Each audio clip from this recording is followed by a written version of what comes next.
So, what's going on, everyone? Welcome back to another video, and good morning, because I'll be heading back to work in a few minutes.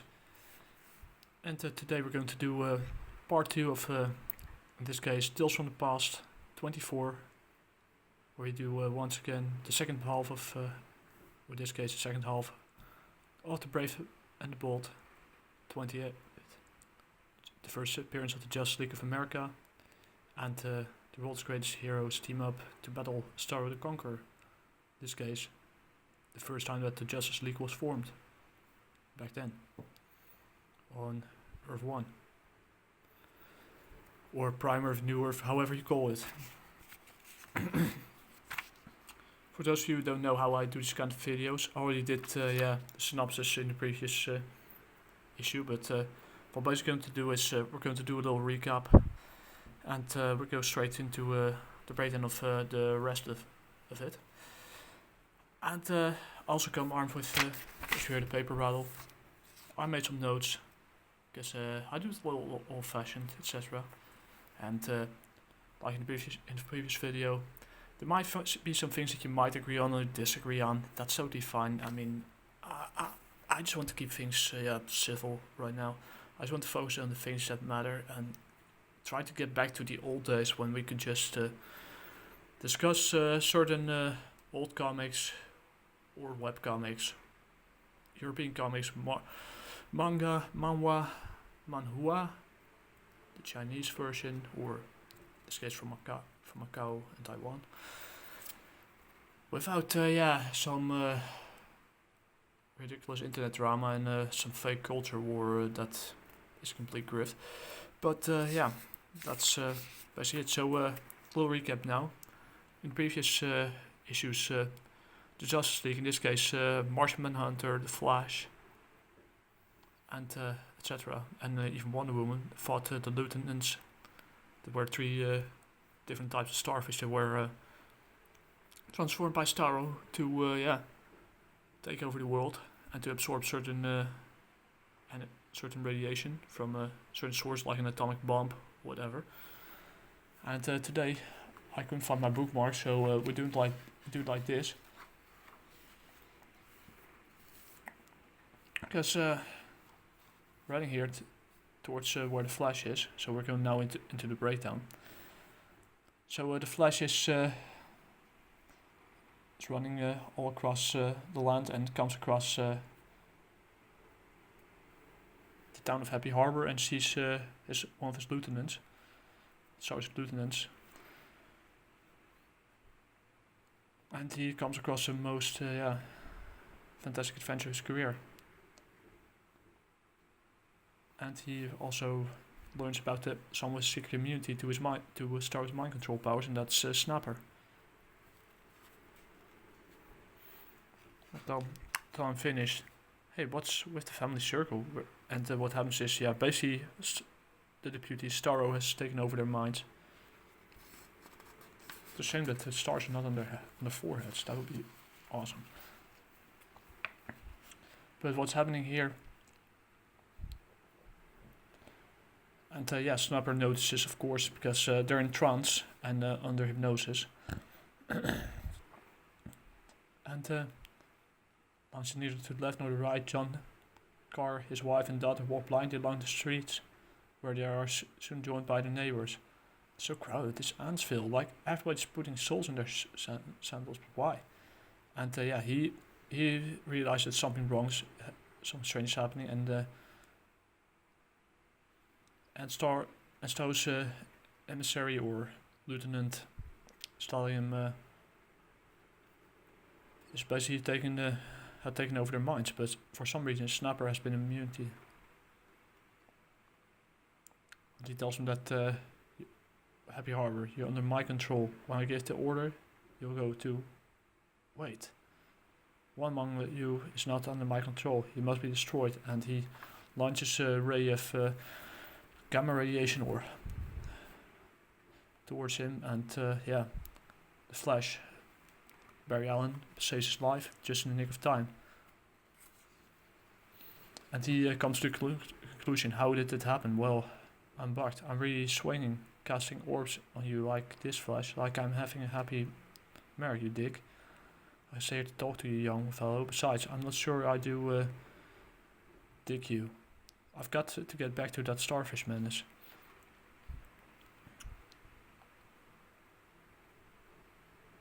He's not splitting up with me if I can help it. I've got the hot rod ready to blow up a storm. And the Flash hurls towards the town square. The Starfish sends streaks of, basically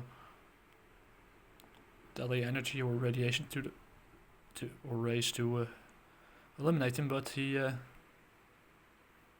he's basically has power to launch atomic lances. It tells him that he cannot escape them, but he's the fastest man alive. Scarred speedster, he's not the Crimson Comet, but he'll be soon getting there. Racing around and around the startled creature, the Flash sets in motion a whirlpool of high velocity winds. So what he's doing, he's trying to get him out of town and break to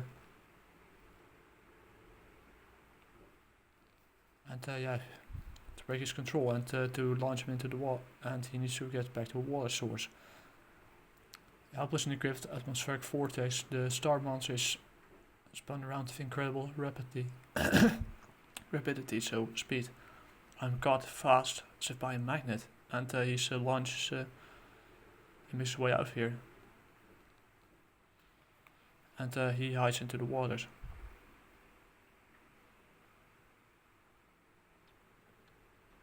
And he tells him that water won't keep him away from him. And with one step or stomp, he basically the vibration get him out of hiding. And here they are. Because the water split, similar to what Moses did when he split the sea to get to Egypt, out of Egypt to the Holy Land for his people. It's kind of ironic. And there lies his deputy.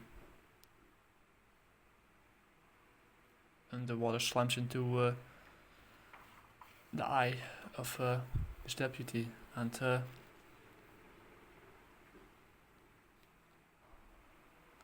here's Snapper again. Was doing watched life as stars in against a short man. I never saw anything like that before. It was far out. The finish of Starro's first agent. Now to see about the people sorted under its mental domination. Come on, Snapper, into your hot rod. We're moving. And he pushes Barry pushes his hot rod forward. And he tells him life speech. And yeah, of course he's enjoying it. Working along with a superhero. In this case the Flash. And father and sister they've cut, and turns out his family is knocked out of its trance, and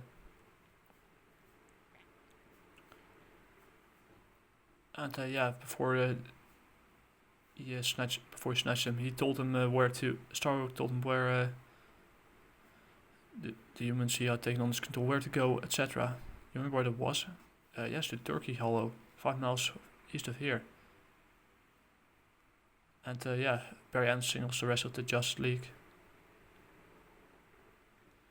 And he tells him that Snapper that he's the key to success, and snaps his fingers, and they're on their way. So here the real star waits for the coming of the people of Happy Harbor. And he senses that his deputies, his lieutenants have been destroyed.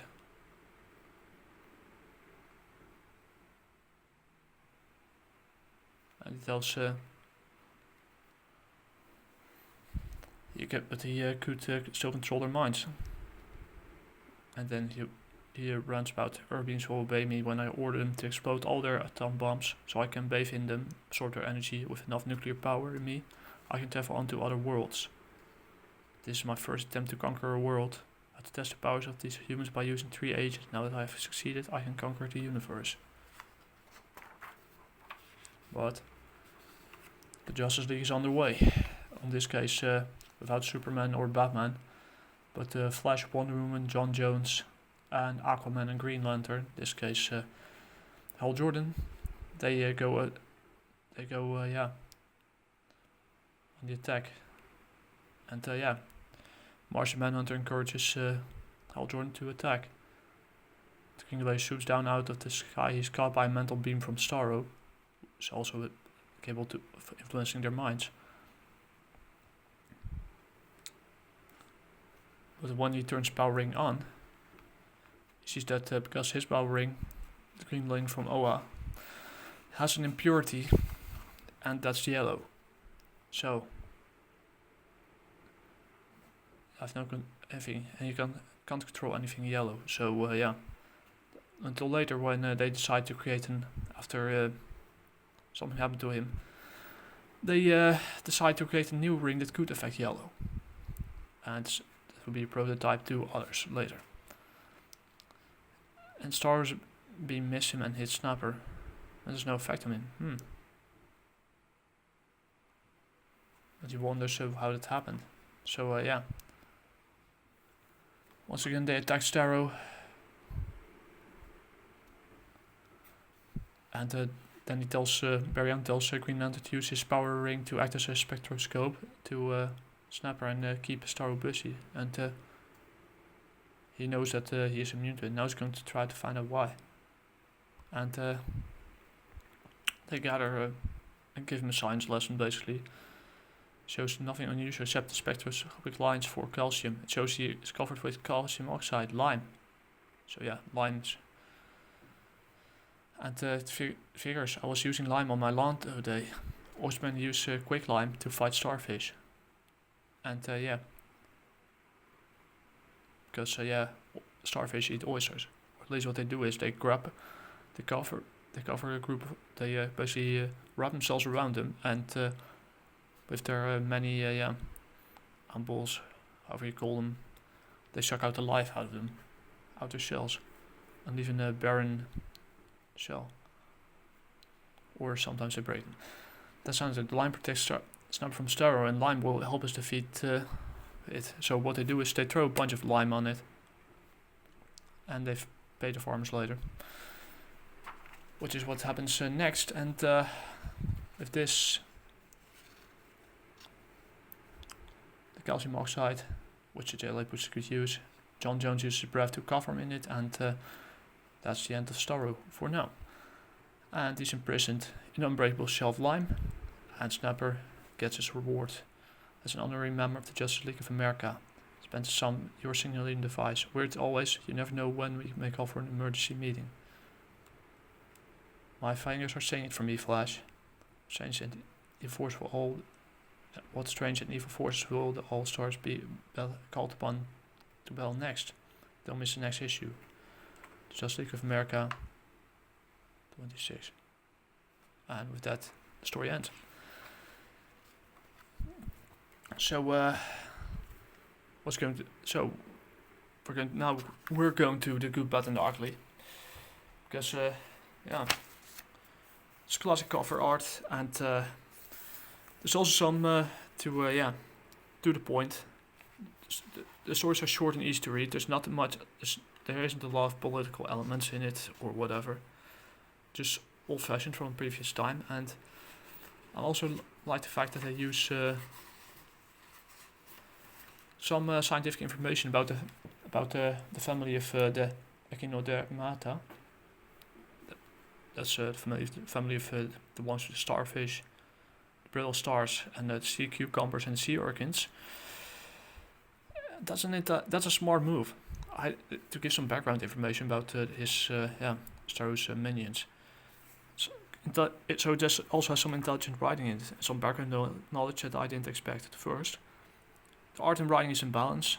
I wish American comics stayed to this cartoonish style and not too much to the ultra realistic cape shit style that we know them for. The only thing is, I just wish to see more of Starro's mind control powers. I was hoping that he would basically go full Xenomorph and grab people by the face and control them that way. But since this little code was introduced, which was useful during that time, but turned out to be a disaster because their main focus became average superhero stories, we couldn't do that back then. So yeah, that's kind of a bummer, but it's also a sign of time, so I'm not complaining too much. And now, before that, I'm going to turn up my laptop and we're going to, the final verdict.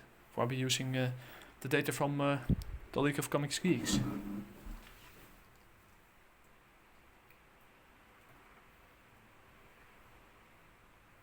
Guys, this is kind of not too surprising. It has, according to the League of Comics Geeks, 126 out of 139 liked it with an average score of 3.9, and it's the full score is 91, and I'm pretty close to that.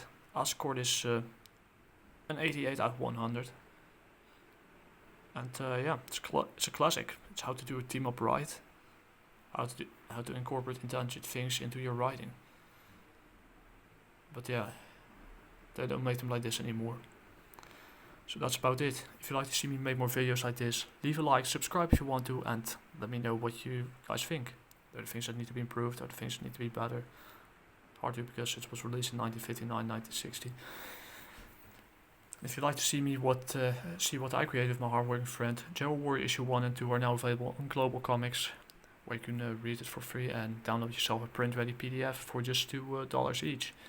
And if you want to have another option, the Gumroad store also includes digital options for €2 each with a CBR file and a print-ready PDF, and physical copies that are €8 each. Unfortunately, shipping costs is something I cannot control, so my apologies in advance. But that's it. I'm going to brush my teeth, go to work, and I don't know what I will review next. I think I do. Just going to start with an F.